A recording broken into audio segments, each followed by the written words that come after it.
mais uma vez. Bom que você pode estar aqui presente. Vamos estar falando com o nosso Deus, através da sua palavra, neste momento, aprendendo mais dele, estudando o autor aqui através das Sagradas Escrituras.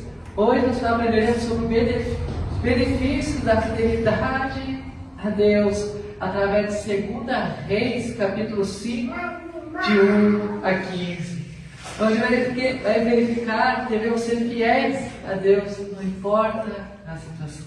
Devemos ser fiéis a Deus.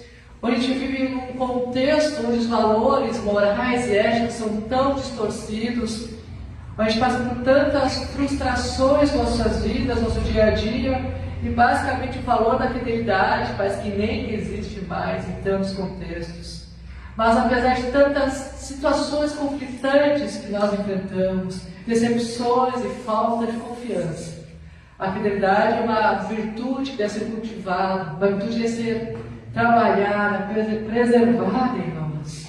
E a fidelidade a Deus é um tema recorrente aqui na Bíblia Sagrada, é um valor fundamental para os cristãos ao redor do mundo. Aqui, quando a gente vai ler 2 Reis, capítulo 5, do verso de 1 a 15, nós encontraremos uma história que nos traz lições bastante valiosas sobre os benefícios de sermos fiéis a Deus. Essa narrativa aqui, ela envolve Naamã, um comandante militar sírio e que sofre de lepra. E envolve também aqui Eliseu, um profeta de Deus em Israel. Nessa passagem que nós leremos, podemos extrair importantes princípios que nos ilustra os benefícios de sermos fiéis a nosso Deus. Tanto o livro de 1 como 2 Reis descobrem aproximadamente 400 anos de histórias israelitas, começando pela morte do rei Davi, concluindo pela morte do rei Joaquim.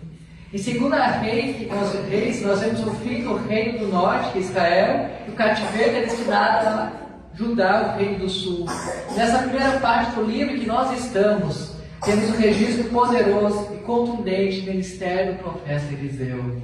Com seu testemunho, com seus grandes feitos, ele chamou o tempo todo Israel a arrependimento. Mas como a gente vê no livro, Israel não quis se arrepender. E com isso, depois veio o juízo de Deus sobre o povo. Vamos estar lendo então 2 Reis, capítulo 5, do verso 1 até o 15. Se você trouxe saber para estar acompanhando, 2 Reis, capítulo 5, a partir do versículo 1. Vamos estar lendo esses 15 versículos bíblicos aqui.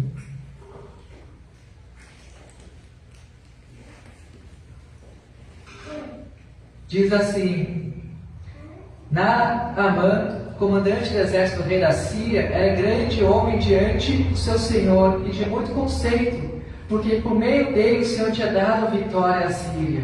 Ele era herói de guerra, porém sofria de lepra.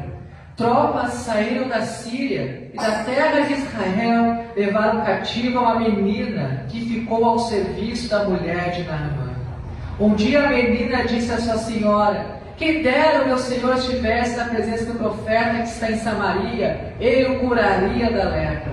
Então Naamã foi contar isso ao seu senhor, dizendo: assim falou a jovem que é da terra de Israel. O rei da Síria respondeu: vá, eu enviarei uma carta ao rei de Israel. Então Naamã partiu e levou consigo 340 quilos de prata, 72 quilos de ouro e 10 mudas de roupa. Levou também ao rei de Israel a carta, que dizia: tão logo esta carta chegar a você, saiba que eu lhe enviei Naamã, meu servo, para que você o cure da sua lepra. Quando o rei de Israel acabou de ler a carta, rasgou as suas roupas em sinal de medo e disse: por acaso sou Deus com poder tirar a vida ou dá-la, para que este envie a mim um homem para eu curar a sua lepra? Como vocês podem notar e ver, ele está procurando um pretexto contra mim. Mas quando Eliseu, homem de Deus, ouviu que o rei de Israel havia rasgado as suas roupas, mandou dizer ao rei: por que o Senhor rasgou as suas roupas? Deixe-o vir a mim, e ele saberá que é profeta de Israel. Então Naamã foi com seus cavalos, seus carros, e parou à porta da casa de Eliseu.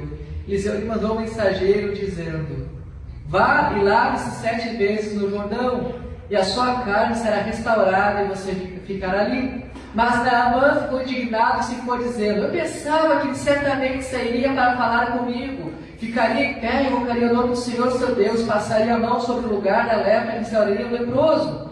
Por acaso não são Abana e Farfa, rios de Damasco, melhores que todas as águas de Israel? Será que eu não poderia me lavar deles e ficar limpo? Deu meia volta e foi embora muito irritado. Então os seus oficiais se aproximaram e lhe disseram: meu pai, se o profeta tivesse dito alguma coisa difícil, por acaso o Senhor não faria? Muito mais agora que ele apenas disse: lave-se e vá, e você ficará limpo. Então Naamã desceu e mergulhou no Jordão 7 vezes, conforme a palavra do Senhor de Deus, a palavra do homem de Deus, e a sua pele se tornou como a pele de uma criança e ficou limpa. Depois ele voltou ao homem de Deus, e ele e toda a sua comitiva veio, pôs-se diante dele e disse: eis que agora reconheço que em toda a terra não há Deus, a não ser em Israel. E agora, por favor, aceite o presente deste seu servo. Você está orando novamente? Pai, muito obrigado pela tua palavra, muito obrigado por podermos estar aqui e podermos estudar nela, Senhor.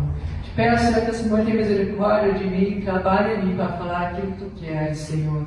Trabalhe em cada um que está aqui nessa noite também para sermos moldados por ti. Esteja cuidando de nós, nos ajudando, Senhor, que sermos cada vez mais fiéis a ti. E temos sempre a certeza que é muito bom ser fiel a ti. Que traz bênção, Senhor, traz consolo e traz esperança também.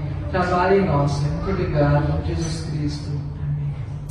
Então, irmão, 2 Reis, capítulo 5 aqui, fala a respeito da cura do comandante e do rei da Síria, que era Naamã.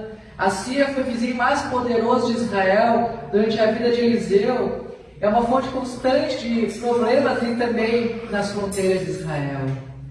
Com o alto cargo que o reino da Síria, Naamã, era um homem poderoso, rico, e muitos soldados estavam sob seu comando. Mas a Bíblia traz aqui, porém, Naamã ficou leproso. E a lepra era uma das doenças mais temidas lá do Antigo Oriente. Era lenta, era dolorosa, fatal, dependendo do caso, ele escolhia a classe social. E além de ter alta consideração por parte do rei da Síria, o título de guerra aqui não foi conquistado por ele mesmo, por Naamã, mas porque por ele o Senhor dera a vitória. Deus trabalhava. E Naamã ainda não havia se dado conta disso, e seu orgulho devia ser quebrado. Ele era orgulhoso, não reconhecia a Deus em sua vida. E a gente vê nessa história interessante que há uma menina aqui de Israel, uma menina que estava cativa na Síria, e ela foi usada tremendamente por Deus para dizer que havia um profeta em Israel que podia curar Naamã. Então o protagonista dessa história, a gente vê que não foi Naamã, foi essa menina aqui que Deus usou, que a gente nem sabe o nome. Essa menina cativa foi instrumento de bênção para o povo. Se não fosse seu sábio conselho, nós teríamos perdido essa parte valiosa aqui, de tanta sabedoria que temos em tão poucos trechos das Escrituras. Poderia ser até que Deus usasse outra pessoa, mas não traria a lição de grande valor que essa menina trouxe. A de que não importa quem você seja, Deus deseja lhe usar para realizar grandes coisas. E Ele tem usado crianças, jovens, adultos, idosos, as pessoas que as pessoas julgam as mais incapazes, ou até as mais capazes, Deus usa para cumprir os propósitos que Ele tem, sejam reis, sejam governantes, sejam doutores ou mais analfabetas pessoas, Deus utiliza, Deus usa. E mesmo longe de casa, aquela menina mostrou a quem ela servia, que era Deus. E o rei dentro de casa, da sua terra, mostrou que não conhecia o Deus de Israel. Essa menina foi fiel a Deus em todas as situações. E deve ser fiéis a Deus também em qualquer situação.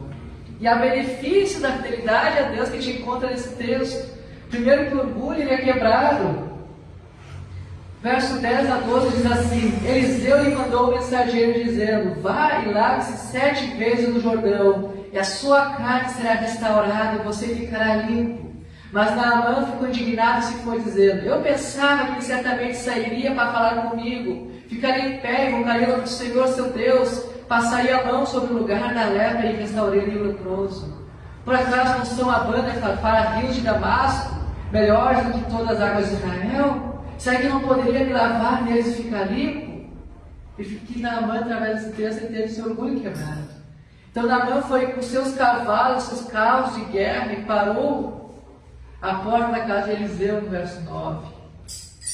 Provavelmente esperando que eles estivessem com uma tipo de recepção para ele, com algo especial. Ele queria ser bem recepcionado.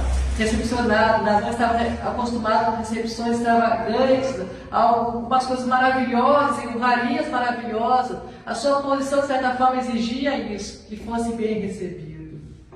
Naamã não precisava de permissão para entrar nos lugares, ele podia entrar onde ele quisesse. Seus títulos abriam portas. Mas qual não foi a surpresa que ele teve aqui? Que não havia nada preparado a ele, a não ser um servo posto a transmitir a mensagem do recado da parte de Deus.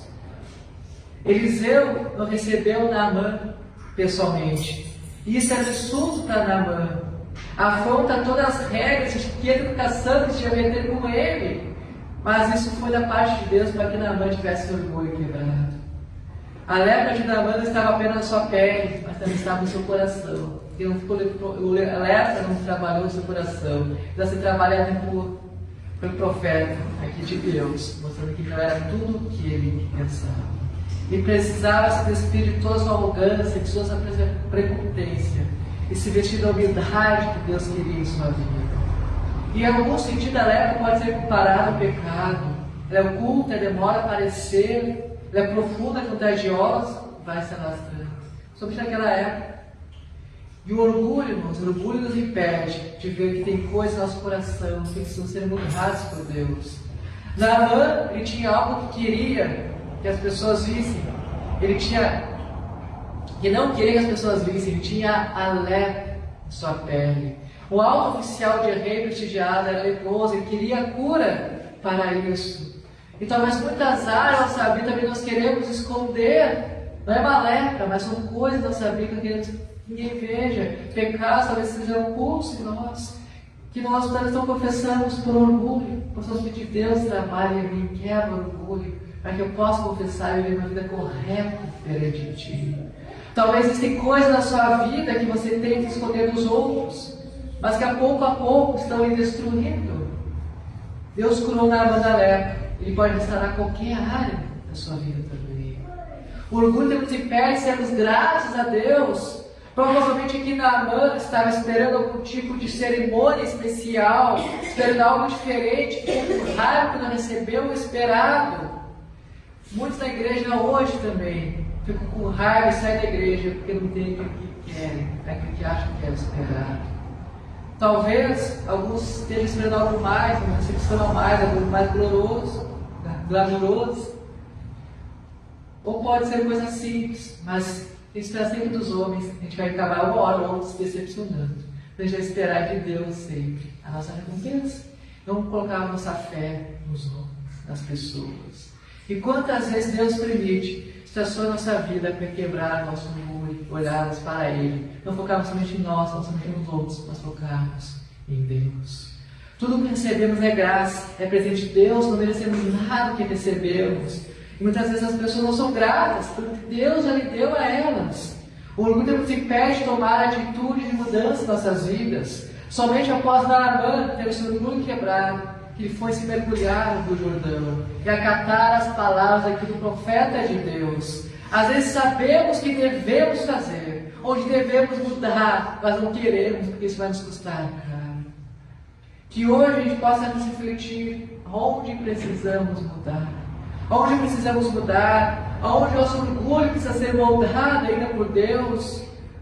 O orgulho também impede de ter paciência.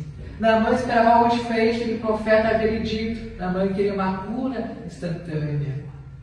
E não é esse exato sentimento de muitos hoje, de todo mundo que vive hoje, querem as coisas instantâneas, já, imediatamente. Ficam com raiva quando Deus não responde na hora certa. Mas Deus tem o tempo perfeito para responder cada coisa. Muitas vezes as pessoas buscam a Deus com raiva porque pensam: eu pensei que a resposta de Deus seria dada agora, eu pensei que seria feito de outra maneira, pensei que Deus agiria de outro modo. E Naamã, que não ficou curado quando mergulhou uma vez, mas quando mergulhou 7 vezes, que agiu conforme a vontade de Deus. Nós devemos agir na vontade e no tempo de Deus. Talvez Deus não deu a resposta que você esteja procurando para trabalhar em sua vida, o tempo, a paciência, o descanso nele. Que devemos descansar e repousar em Deus.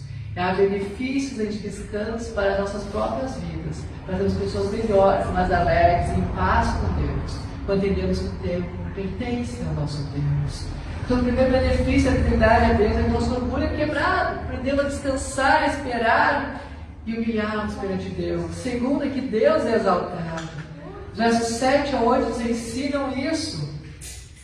Esses versos dizem assim: quando o rei de Israel acabou de ler a carta, rasgou as suas roupas em sinal de medo e disse: por acaso sou Deus com o poder de tirar a vida ou dá-la, para que te envie um homem para curá-lo de sua lepra? Como vocês podem notar e ver, está procurando um pretexto contra mim. Mas quando Eliseu, homem de Deus, ouviu que o rei de Israel havia rasgado as suas roupas, mandou dizer ao rei: por que o Senhor rasgou as suas roupas? Deixe-o vir a mim, ele saberá que é profeta em Israel. Aqui foi por causa da fidelidade daquela menina. O rei de Israel reconheceu que havia Deus em Israel.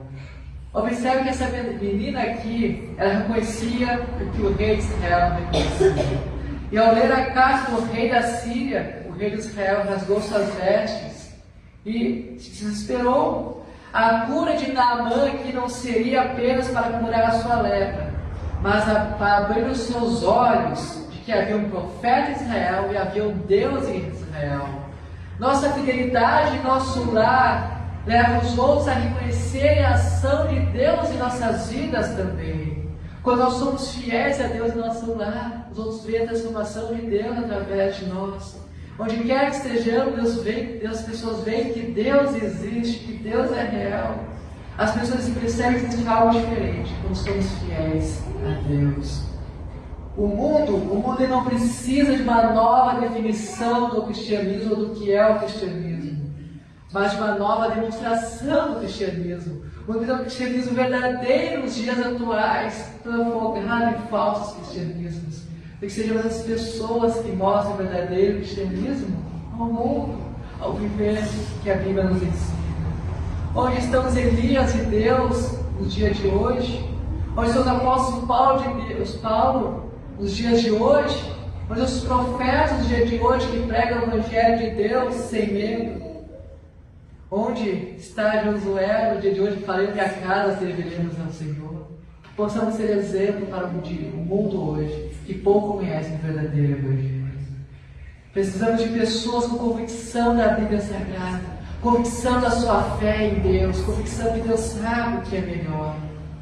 Infelizmente a gente vive uma cultura de consumismo. As pessoas não querem servir, as pessoas querem apenas consumir e serem servidas. As pessoas não estão mais dispostas a seguir como Ele ensinou. Jesus dizia a todos: se alguém quiser acompanhar-me, negue si mesmo, tome sua cruz e siga-me. E em grande parte das igrejas hoje em dia, se o louvor não estiver adequado, ou se a oração não estiver boa, as pessoas não querem estar ali. Porque as pessoas não querem Deus, as pessoas querem ser servidas, as pessoas querem consumir algum produto, alguma pregação, querem ter seu ego glorificado. Mas que nós somos a pessoa, sejamos as pessoas que testemunhamos o verdadeiro Evangelho de Cristo no mundo. Por que o cristianismo tem tido tão pouco impacto no mundo de hoje? Porque as pessoas não estão mais dispostas a pagar o preço de ser verdadeiro cristão, exaltado quando obedecemos a sua palavra acima de qualquer circunstância. Deus nos deu tudo, mas muitas vezes queremos usar o que temos da nossa própria maneira, ao invés de entregar a nossa vida completamente a Ele, transformarmos as pessoas ao nosso redor. Tudo devemos dedicar a Deus, porque tudo Ele vem de Deus.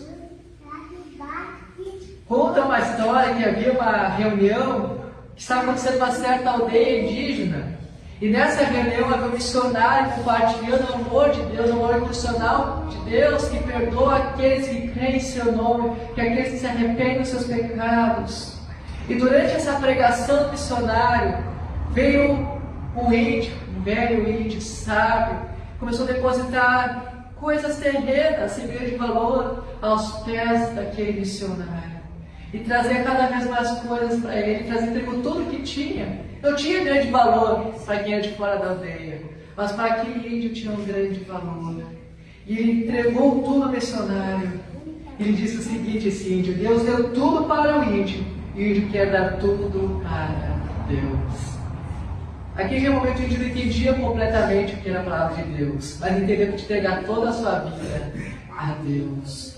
E essa situação nos mostra um dos índios aqui entregando seus tesouros para dizer que Deus deveria receber tudo que ele tem. Esses tesouros em si não tinham grande valor, mas mostravam um coração disposto a entregar as coisas a Deus. E talvez nossas perspectivas, então nós tenham grande valor. Então a gente acha que eu posso fazer grandes mudanças, no mundo já caído, no mundo já em caos. Então a gente pensa que importância eu tenho para o mundo, o que eu posso mudar, que valor eu tenho. Mas não importa, seja pouco, seja muito. Podemos fazer grandes mudanças, começando por cada um de nós. Use o que você tem em suas mãos. Seja testemunho do Evangelho de Jesus Cristo, seja no seu agir, seja no seu falar. Entregue sua vida a Deus. As pessoas entregarão a vida a Deus através da sua vida. Deus é exaltado quando você é fiel a Ele. O mundo conhece a Deus quando você é fiel a Ele.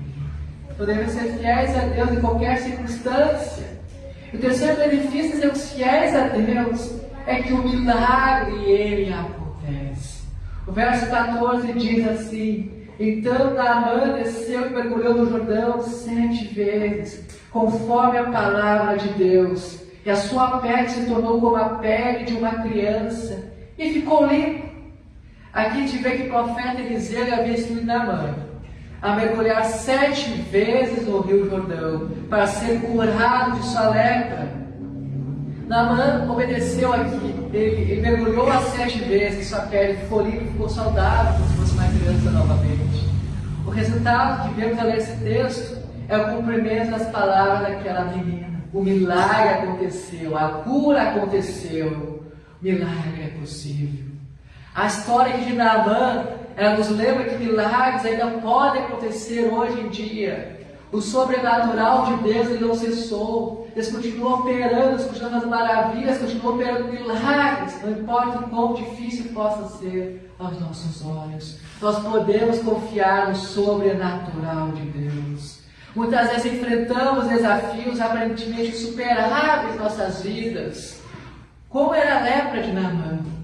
No entanto, quando confiamos em Deus, quando obedecemos a sua palavra, quando vivemos Deus, a vida que Deus tem para nós experimentamos o sobrenatural de Deus em nossas vidas. Irmãos meus, que as lutas elas sejam grandes e o barco da nossa vida esteja a ponto de naufragar. Deus está conosco e pode transformar toda e qualquer situação. Então creia no milagre de Deus, creia na cura, creia no poder de Deus em sua vida. Seja fiel nele, que ele com certeza é fiel a você. Quando somos fiéis a Deus, o milagre acontece. Se não for algo exterior, o milagre acontece em nosso coração. E somos transformados por ele.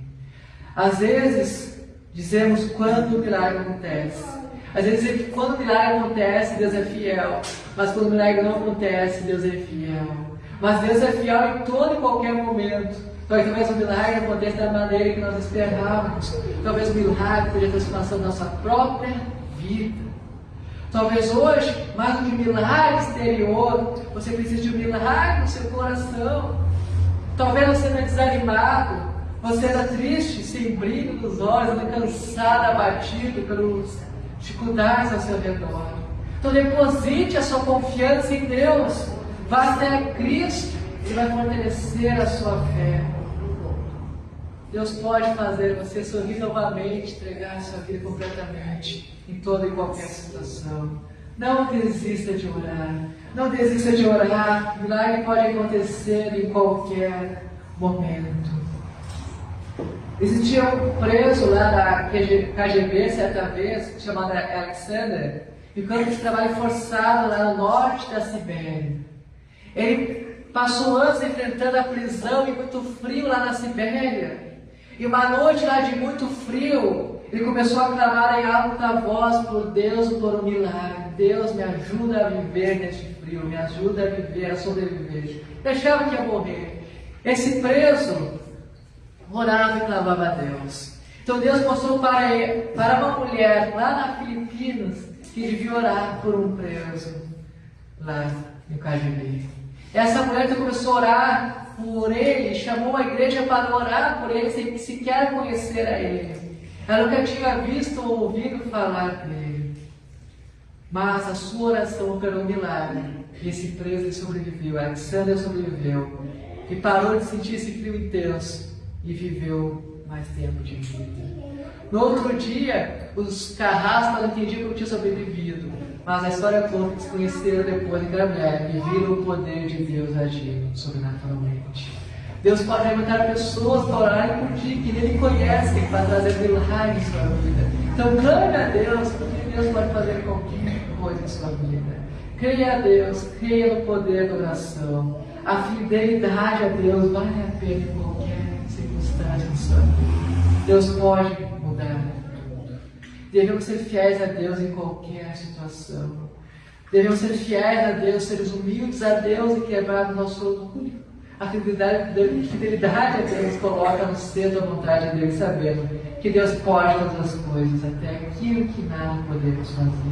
Deus é exaltado por seus fiéis a Deus. As pessoas conhecem a Deus através da nossa vida, quando conhecemos a Deus. E qualquer tipo de milagre pode acontecer quando somos fiéis a Deus. Então entregue a sua vida completamente a Deus, confie em Deus, confie nas maravilhas de Deus que opera em sua vida. Não importa a circunstância, permaneça fiel, porque Deus nunca vai te abandonar. Vamos estar orando a Deus neste momento. Oh, Pai, muito obrigado pela vida de cada um que está aqui esta noite.